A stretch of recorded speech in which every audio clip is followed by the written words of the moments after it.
sin of theta plus 10 degrees equals to cos of theta plus 20 అయినా cos theta value ఎంత?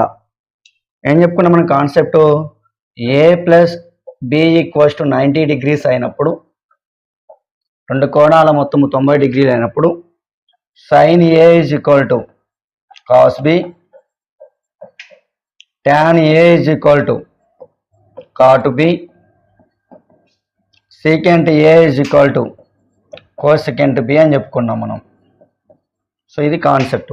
రెండు కోణాల మొత్తం 90 డిగ్రీలు అయినప్పుడు sine A is equal to cos B, tan A is equal to cot B, secant A is equal to cosecant B.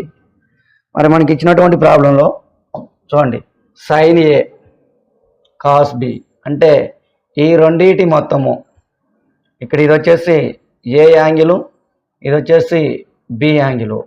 So ఈ రెండింటి మొత్తం మనకి 90 డిగ్రీలు ఉండాలి. So A plus B value is equal to 90 degrees అని తెలుసు మనకి. A plus B value 90 degrees. మరి theta plus 10 degrees plus B value theta plus 20 degrees is equal to 90 degrees.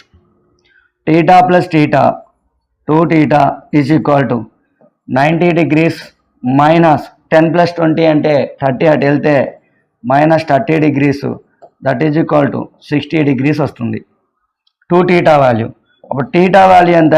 60/2 అంటే 30 డిగ్రీస్. సో టీటా వాల్యూ ఎంత వస్తుందంటే మనకి 30 degrees వచ్చింది. మన అడిగింది కాస్ టీటా వాల్యూ.